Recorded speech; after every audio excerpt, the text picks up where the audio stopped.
So the other day we looked at Celtic in the year 2025, and it's only fair that we do Rangers next, because I don't want to feel the wrath of this young lad anymore. He had me quaking in my boots. Well, Rangers fans, there's good news and bad news.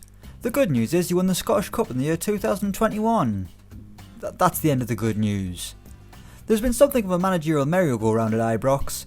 Steven Gerrard left for the riches of the Premier League in Watford in 2020 and was replaced by Graham Murty. He lasted about a year and then was sacked for Leonardo Jardim to come in. This was a huge name and sort of paid off as he was the man who delivered a trophy. But like Gerrard, Jardim would move for Watford and was replaced by Thiago Fernandes, who, surprise surprise, left for the Premier League as well. So in the year 2025, Rangers manager is Netflix star Jack Ross. On to the Premiership, and Rangers have been unable to get their hands on the title, finishing second in every season of the simulation bar one, as in 2024 they ended as low as third. But in 2025 they got back to second, yet still unable to topple rival Celtic. However, the two met late on in the season, and Rangers were able to win 2-1, so let's look at who started that game and who else is in the squad. In goal was Robbie McCrory. An academy graduate who's rose through the ranks to become Rangers' number one, he's had an okay season, getting 11 clean sheets en route to finishing second. He's emerged as a Scotland international as well, earning himself a modest 22 caps. Real life Rangers goalkeeper Alan McGregor has finally hung up his gloves, leaving Ibrox in 2022 to head into management. 3 years on though, and he's yet to get himself a job. Right back was ELLIOTT Moore. A free agent signing in 2023 from Stoke City, ELLIOTT Moore has barely played any football in the past 3 or 4 years, but he was a starter in this Old Firm victory over Celtic in 2025. His averages aren't anything special, but like I say, he's barely played. Current Rangers captain James Tavernier just missed out on 10 years with the club, leaving in January 2025 to experience something completely different and heading to South Korea. Centre back was Harry Souttar. Rangers spent big money to bring Harry Souttar to the club, splashing out a whopping £4.8 million to sign the defender. I mean, that's quite a lot of money for Rangers, isn't it? It's pocket change for everyone else, but that's by the by. It's not like they broke their transfer record during the simulation, it's still Toriandre Flo from back in 2000. But back to Harry Souttar, and he's enjoyed a strong start of life at Ibrox and is now a target for Premier League bound West Brom. He was alongside Finn Ekrapont. I thought this was a Frenchman or something, but no, he's Scottish. And he cost Rangers £1 million from Ayr back in 2021. He's done well for them, he's rose through the ranks and now named Rangers captain despite only being 22 years old and seemingly not being good enough to represent his native Scotland. Left back was Jordan Boone.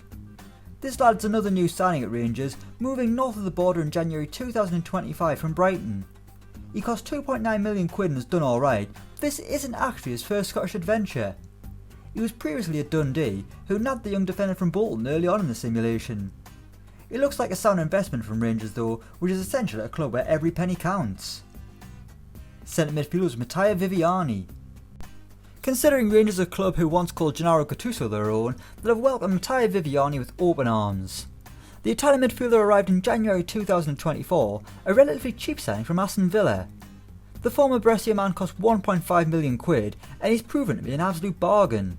He scored goals, provided assists, and his value is soared to a whopping £6 million. No doubt he'll get a big money move further on down the simulation. He was alongside Joe Aribo. A current Rangers player in real life, Joe Aribo was the star against Celtic on this day, their best player with a rating of 7.6. Aribo was actually named as Rangers' star player, but to be honest his average ratings aren't anything special. His best season was his first, and that was a long time ago. He's now valued at £8 million, so it's no wonder he's still at Ibrox. There's no way I'd pay that much for him. On the right was Romain Del Castillo. This was a rogue signing from Rangers, but one that completely paid off. The French winger arrived from Nantes in 2023 for £3.8 million, and he's been something of a wizard on the flanks, getting averages of above a 7 in both of his seasons so far in Scotland. He can score and create, and that's exactly what he did on this day against Celtic, netting the winner in the 77th minute. On the wing, Rangers also have youngster Thiago Gouveia, another cheap signing who looks like he's done pretty well in Scotland. Attacking midfielder is DAICHI KAMADA. Christ, Rangers have looked far and wide to build this squad, and fair play to whoever found this lad. DAICHI KAMADA is a Japanese attacking midfielder who arrived from Frankfurt in 2022 for £2.8 million, having just enjoyed an impressive loan spell at Ibrox. While Kamada has got better and better year after year, proving to be Rangers' best player without a shadow of a doubt. He could be on the move though, as Premier League bound Blackburn Rovers are keeping an eye on him. They'll get a fair wedge of cash though, as he's Rangers' most valuable player at £11.5 million. On the left is DERECK KUTESA. This is an obscure Rangers team, and some of the signings just aren't going to hit the spot like KAMADA has. KUTESA will go in the dud category, not really setting the Scottish Premiership alight.